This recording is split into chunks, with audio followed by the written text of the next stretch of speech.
A poor single mother returned a lost wallet, not knowing it belonged to a millionaire CEO. The fluorescent lights of the downtown bus station flickered as Maria Gonzalez hurried through the terminal, her worn sneakers squeaking against the floor. At 32, she carried the weight of the world on her shoulders, visible in the tired lines around her eyes. Her 8-year-old daughter, Sophia, was waiting at home with their elderly neighbor, Mrs. Zhang. Maria had just finished her second job, a 4-hour cleaning shift at the downtown office complex. Her first job at Murphy's Diner barely covered rent. Between both jobs, she pulled in just under $30,000 a year, every penny spoken for before she earned it. Every dollar mattered in Maria's world. She counted and recounted her money each week, carefully allocating funds to rent, utilities, Sophia's school supplies, and groceries. There were no luxuries, no room for error. A broken appliance or unexpected bill could send their fragile finances into disaster. As she walked toward the platform for the 9:47 bus, something caught her eye near a metal bench. A black leather wallet lay partially hidden beneath a discarded newspaper. Maria glanced around the nearly empty terminal. A few late commuters scrolled through phones, earbuds in. An elderly man dozed in a corner chair. No one seemed to be searching for anything.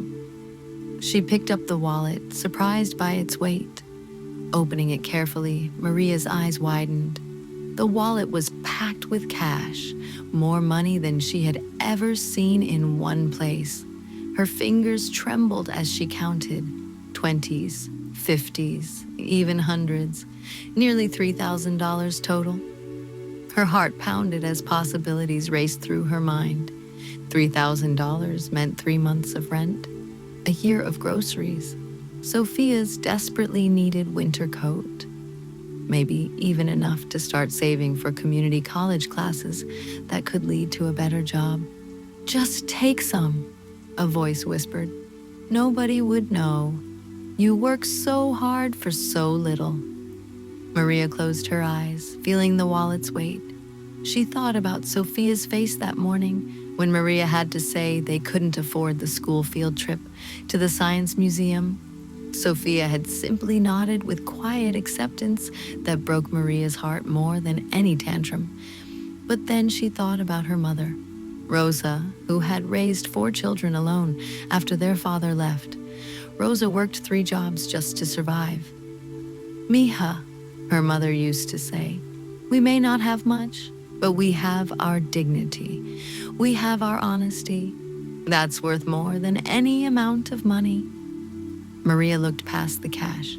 Driver's license, Robert Henderson, age 58, from Riverside Heights. Credit cards, business cards, and tucked behind everything, a small photograph that made her heart clench. A young girl, maybe 8 or 9, with pigtails and a gap-toothed grin that reminded Maria of Sophia. The child wore a school uniform and held what looked like a science fair trophy, beaming with pride. That photograph decided everything. This wallet contained someone's life, a father's life. He probably had a family, a daughter who loved him. He was likely panicking right now, worried sick. Maria had been robbed 2 years earlier, right after payday.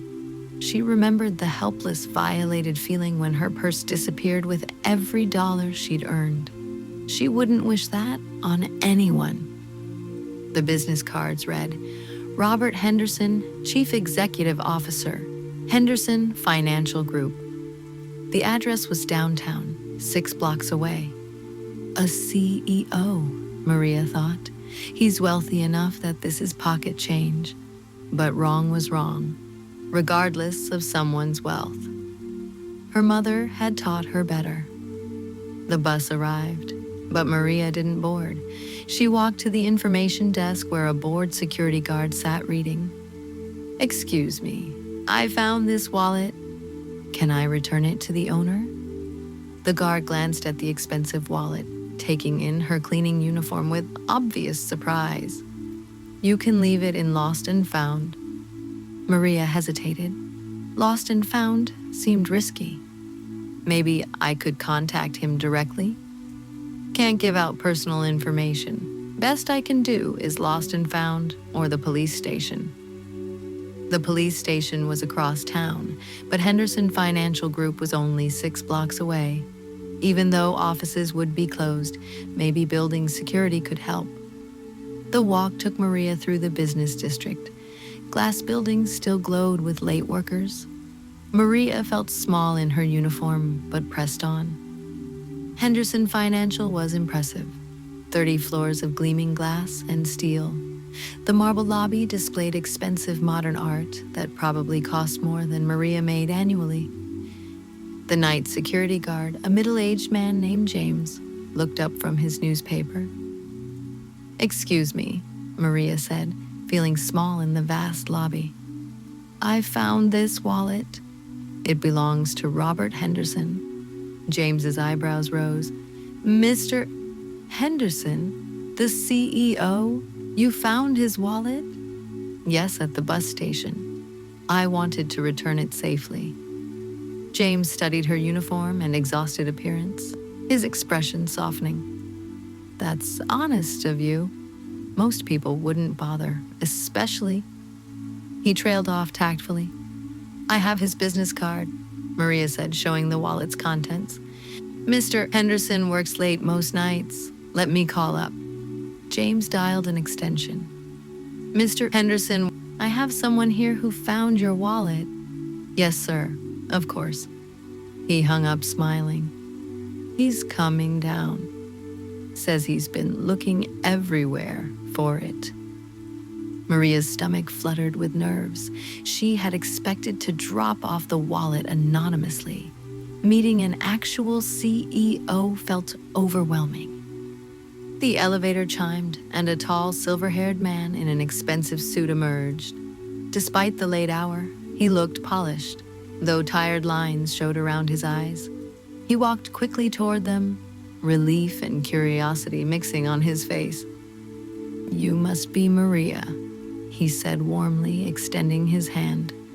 "Robert Henderson, you found my wallet?" "Yes, sir," Maria replied, immediately handing it over. "Everything should still be there." Robert opened it, scanning the contents. His eyes widened with surprise when he saw the cash untouched. "The money?" "It's all there," Maria said quickly. "Every dollar. I didn't take anything." Robert studied her quietly. Her uniform showed premium cleaning services. Her hands bore signs of hard work, but her eyes held steady honesty that was rare in his business world. "What do you do for work, Maria?" "I clean office buildings in the morning and medical buildings evenings. 2 jobs.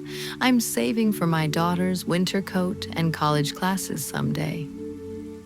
"How old is your daughter?" 8, Sophia. Maria's face softened. "She's why I work so hard. I want her to have opportunities I never had." Robert felt something shift in his chest.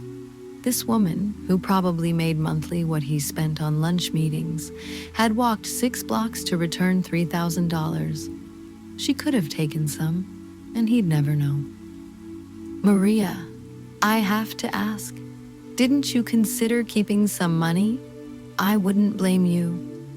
Maria met his eyes directly. "Of course I thought about it. That money would solve many problems." She paused. "But my mother taught me that how you act when nobody's watching shows who you really are. This money belongs to you.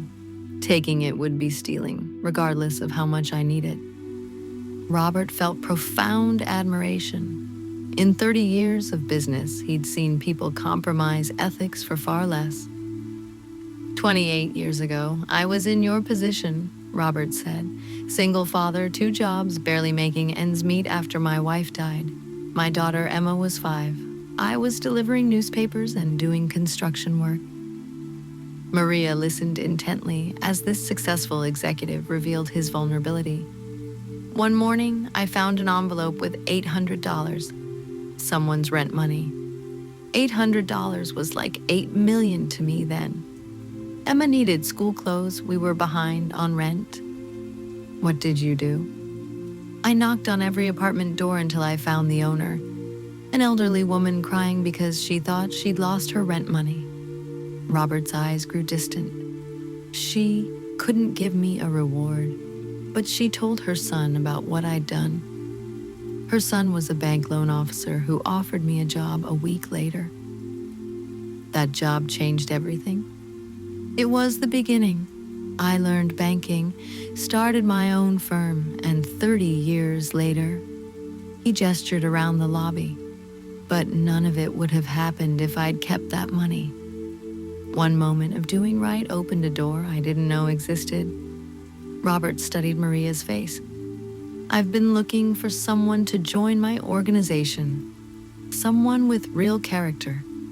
Experience can be taught, but integrity comes from within. Maria's heart raced, sensing where this led. I can't promise glamour, Robert continued, but I can offer you a starting role, entry level, answering phones, keeping things organized. It won't be easy, but it comes with full benefits, stability, and the chance to prove yourself. Maria swallowed hard. Mr. Henderson, I don't know what to say. I've never worked in an office before. That's fine, Robert said firmly. Skills can be taught. But the kind of integrity it takes to walk 6 blocks at night just to return a stranger's wallet, that can't be taught. And that's exactly what I need on my team. Tears pricked Maria's eyes. Why would you do this for a stranger? Robert smiled, showing the man beneath the executive facade. Because 30 years ago, someone took a chance on me after I did right when it was easier to do wrong. I've been looking for the right person to pay that forward. And because I have a granddaughter Sophia's age, I'd want someone to help her mother in your situation. Maria took his business card with trembling hands. I'll call tomorrow. Thank you so much. Thank you, Maria, for reminding me there are still genuinely good people. Walking back to the bus station, Robert's card safely in her purse, Maria felt something she hadn't experienced in years. Hope. Real hope for better futures, not just surviving, but thriving. The bus ride passed in a blur of racing thoughts and city lights. Part of her worried it was too good to be true. But something in Robert's eyes had been genuinely sincere. At home, Mrs. Zhang was dozing in their second-hand chair. Sophia slept peacefully, clutching her worn, stuffed rabbit. How was work tonight? Mrs. Zhang whispered. Different, Maria replied, not ready to share yet. Very different. After Mrs. Zhang left, Maria sat watching Sophia sleep. Her daughter's face was peaceful, unmarked by financial worries that kept Maria awake. Tomorrow, everything might change. They might finally have a real chance at the life Maria had always dreamed of providing. She thought about her mother's words about dignity and honesty being worth more than money. For the first time, Maria truly understood. Her honesty hadn't just returned a wallet. It had opened doors to possibilities she'd never dared imagine. Tomorrow, she would call Robert Henderson. Tomorrow, everything would begin changing. Tonight, Maria fell asleep next to Sophia, holding a business card representing hope, finally believing that doing right really does make all the difference. 2 years later, Maria stood in her corner office on the 15th floor, wearing a professional navy suit. The scared cleaning woman was gone, replaced by a confident executive managing million-dollar accounts. The transition hadn't been easy. Learning new software, navigating office politics, adjusting to a completely different world challenged her daily. But Robert had been patient, providing training and mentorship, teaching her about finance, leadership, and integrity-based success. Sophia was thriving too. She had her bright red winter coat and attended an excellent after-school program where she was learning computer programming and making friends with children whose parents were also building better lives. A soft knock interrupted Maria's thoughts. "Come in." Robert entered carrying 2 coffee cups, their weekly ritual. "How are you settling into the new position?" "Sometimes it still feels surreal," Maria admitted. 2 years ago, I was cleaning these floors. Now you're managing a team and handling accounts worth millions, Robert said proudly. The board approved my recommendation. You're being promoted to account director. Substantial raise, bonus structure, 12 people reporting to you. Maria set down her cup, overwhelmed. I don't know how to thank you for everything. You thank me by continuing to be exactly who you were that night you found my wallet, Robert replied, by proving that integrity and hard work matter, by remembering this feeling when you have chances to help someone else. As Robert left, Maria turned to her window. In the distance, she could see the bus station where her life had transformed forever. She thought about the exhausted, worried woman she'd been and the confident professional she'd become. The change was remarkable, but her core remained the same.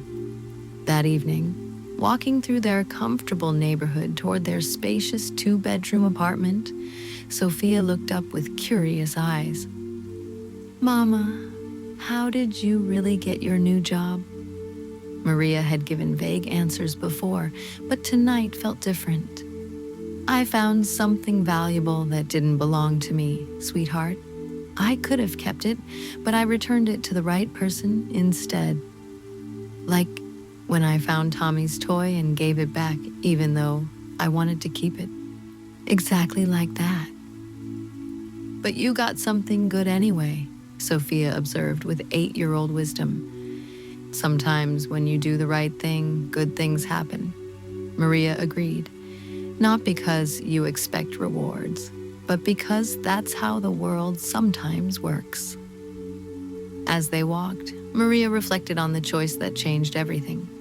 $3,000 could have solved immediate problems, but returning that wallet had solved her life. She thought about Robert's granddaughter, probably Sophia's age, and how Robert had seen his own story reflected in hers. One act of integrity had created a chain reaction of kindness spanning decades. Now, with success, Maria was already helping others. She'd started a scholarship fund for single mothers pursuing education. She mentored young women from her old neighborhood. She was learning what Robert knew. Success means nothing unless you lift others up too. Even Mrs. Zhang from down the hall, who once kept an eye on Sophia during Maria's late shifts, noticed the change. Where Maria once hurried past with tired eyes and hunched shoulders, now she walked with quiet confidence, her daughter Sophia skipping at her side. The neighbors whispered with pride, and the whole building seemed to stand a little taller because of it.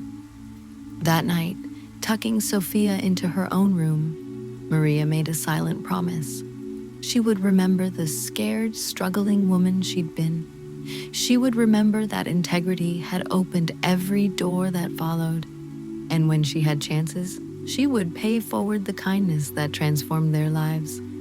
Because sometimes, the smallest act of honesty changes everything. Sometimes, doing right when nobody's watching opens doors you never knew existed. And sometimes, choosing to be better than your circumstances makes all the difference in the world. Sometimes, the smallest acts of honesty opens the biggest doors in life. If this story touched your heart, please like and subscribe to join us for more soulful stories that remind us of the good in this world.